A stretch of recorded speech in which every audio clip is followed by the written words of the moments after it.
ഈ സ്വർണ്ണമാല ഈ പത്രാത്തിന് വെച്ച് നടക്കും. മറ്റേ നിങ്ങളുടെ പത്രാത്തിനൊക്കെ വലിയ ബുദ്ധിമുട്ടാണ്. തലശ്ശേരി ഇതേ വണ്ടിക്ക് ഇതിന് മുന്നിട്ട് പോയ വണ്ടിക്ക് തലശ്ശേരി ഇന്നലെ കയറിയ വണ്ടി കോപ്പറേറ്റീവ് ഹോസ്പിറ്റൽ നേഴ്സിന്റെ അമ്മയാണ്. അവരുടെ കഴുത്തിന് മാല പിടിച്ച് കഴുത്ത് മുറിഞ്ഞു. ബാക്കി 8 പവന്റെ മാലയാ, 3 പവനെ കിട്ടിയിട്ടും ബാക്കി കള്ളനെടുത്തുകൊണ്ട്. അതുകൊണ്ട് നിങ്ങൾ പത്രാസിനും കാര്യങ്ങളൊക്കെ ഇട്ടോ, പക്ഷെ മൊബൈൽ പോയാൽ കൂടെ നിങ്ങൾക്ക് കിട്ടും.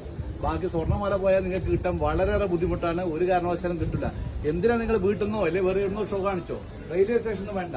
അത് നിങ്ങൾ മാല പൊട്ടിക്കുന്ന മാത്രമല്ല, നിങ്ങൾക്ക് ശാരീരികമായിട്ടുള്ള ഈ ബുദ്ധിമുട്ട് കൂടെ ഉണ്ടാകും. കഴുത്ത് മുറിഞ്ഞാൽ നിങ്ങൾക്ക് അറിയാം, ഈ നേർത്ത് കട്ടൊക്കെ ആക്കിയാൽ വലിയ ബുദ്ധിമുട്ടാണ്. ആ അറ്റാക്കൊക്കെ കഴിഞ്ഞ ഒരു മേടാണ്. ഞാനിപ്പോൾ ഇത് പൊള്ളാച്ചിയിലുണ്ട് ഇപ്പോൾ.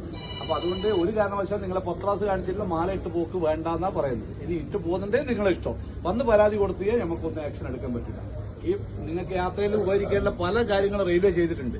നിങ്ങൾക്ക് എന്തെങ്കിലും ഒരു ആവശ്യം ഉണ്ടെങ്കിൽ തന്നെ ഇമീഡിയറ്റ് 139 എന്ന് പറഞ്ഞ ടോൾ ഫ്രീ നമ്പർ ഉണ്ട്. കേൾക്കുന്നുണ്ട് ലേഡീസ്? ഇപ്പൊ സ്ത്രീകൾക്കെതിരെയുള്ള പരാതികളൊക്കെ കുറെ കൂടിക്കൂടി വരികയാണ്. നഗ്നത പ്രദർശിപ്പിക്കല്, ഫോട്ടോ എടുക്കല്. കഴിഞ്ഞ ആഴ്ച മലബാർ എക്സ്പ്രസിൽ 70 വയസ്സുള്ള ഒരു അമ്മമ്മേനാണ് ഒരു സ്കൂൾ മാഷ് പീഡിപ്പിച്ചത്. ഇവിടെ വെച്ച് തലശ്ശേരി കണ്ടുവന്ന ഒരു ലേഡി പുറത്തെടുത്തിട്ട് അതിനെ അടിക്കുമ്പോഴാണ് നമ്മൾ പിടിച്ചിരിക്കുന്നത്. അപ്പോ അതുകൊണ്ട് പ്രത്യേകം പറയുന്നത്, ഇങ്ങനെ എന്തെങ്കിലും ഒരു സംഭവം ഉണ്ടെങ്കിൽ നിങ്ങൾ വിളിക്കുക.